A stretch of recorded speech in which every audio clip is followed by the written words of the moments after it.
I bought the digital version, but I want to be able to own it, so. Here are my thoughts overall on the new God of War. I have not beaten it. I've played about 17 hours into it.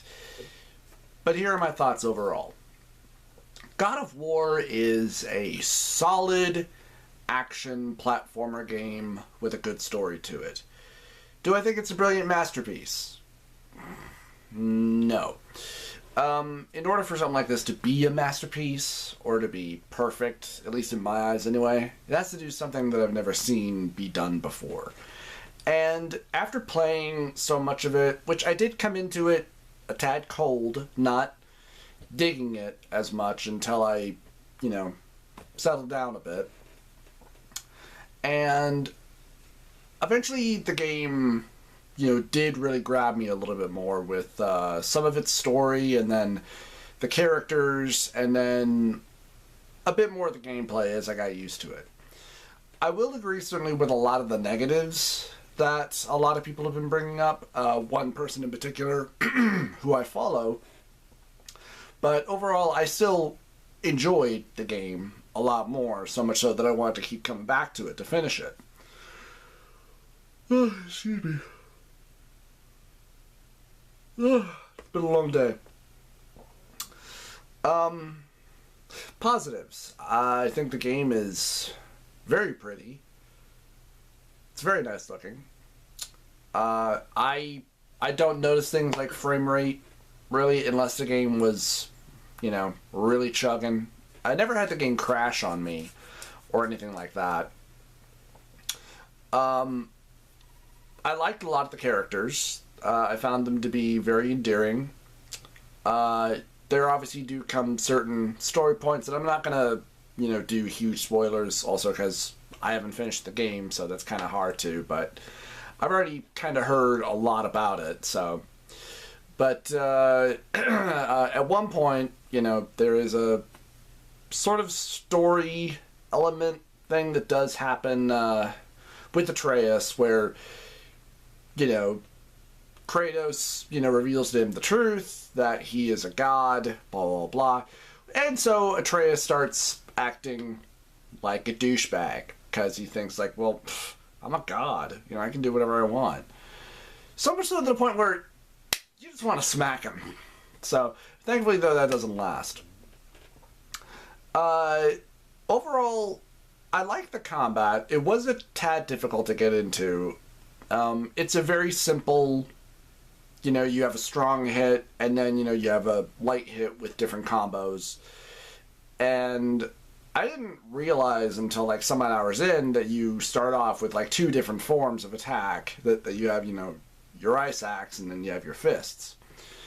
And something else I didn't realize until much later was that while your fists will do much less damage, it will affect your enemies in a different way, stunning them so that you can finish them off a lot faster to perform those, those glory kills, those finishers, which are really nice and cool and can sometimes do additional damage to other surrounding enemies as well.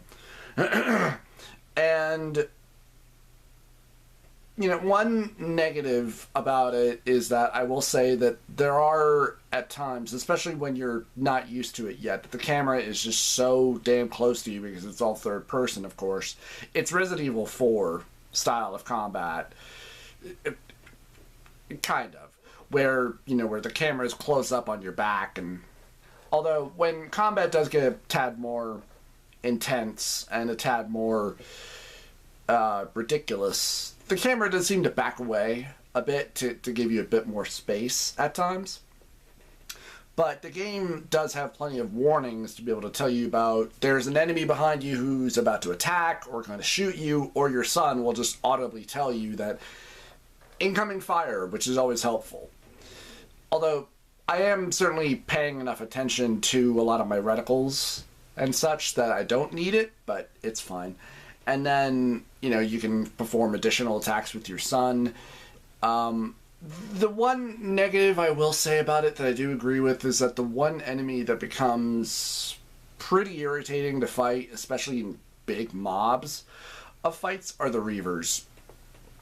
Because, firstly, you have to have Atreus hit them with his bow so that they won't teleport away from you, so you can then run up and start smacking them. But they always seem to have this one homing attack that they can constantly throw at you, so that's very irritating. And with starting out, the combat feels pretty repetitive and kind of mind-numbing at first, because you're obviously not super duper strong yet, and so you're always having to rely on blocking and parrying enemy attacks and then trying to evade. Like, the worst part about this was when I went to the elf lands and I was sometimes fighting like 3 or 4 elves, and just to kill one was a bit of a chore. And very early on in the game you can die so damn easily.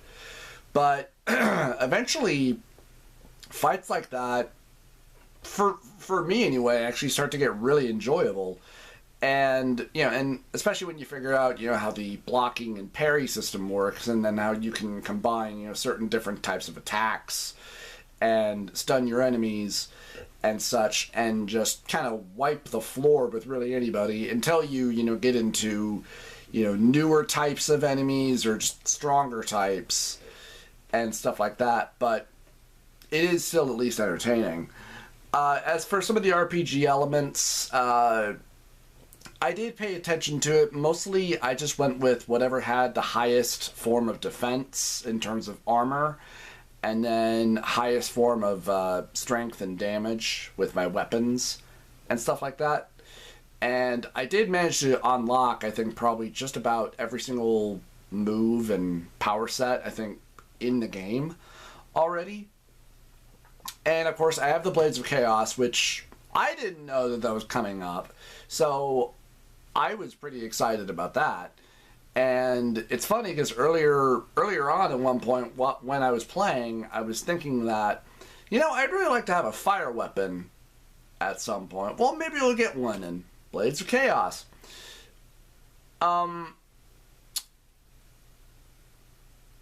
So, just one other thing I will say that's kind of negative is that some of the parts that just deliberately slow you down, that make you have to walk, in order to, just kind of listen to the story, especially during little puzzle bits where you have to pick up this item and so you can't run anymore. When I discovered the sprint button in the game, I was very happy about that. It did speed some things up.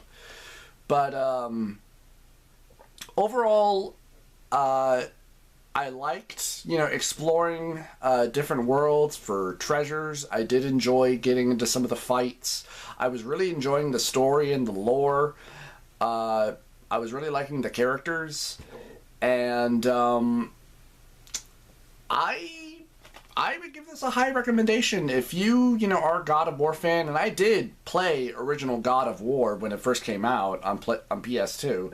I didn't play the sequel, and I played a little bit of 3, and that's about as far as it went. I did have some reservations about this. I do think it's a tad silly that there are a lot of people, specifically game critics online, who are, places like IGN and stuff like that. Like how, if you go, like when it first came out on the fucking PlayStation Store, it was saying the perfect game, 10 out of 10, blah, blah, blah. Not, and I was curious about it, so I did, I actually pre-ordered it the night that it came out, so I got to play it a few hours early. If I had to give this a rating, I would give it an 8 out of 10. I do think it's a pretty solid action-adventure game. I think it's really good. I think it's enjoyable. I think the combat is good. I think the story is good. There are certainly some negatives to it that could be fixed. Overall,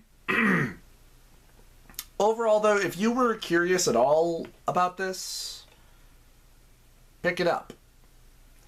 Well, until next time, everybody. See ya.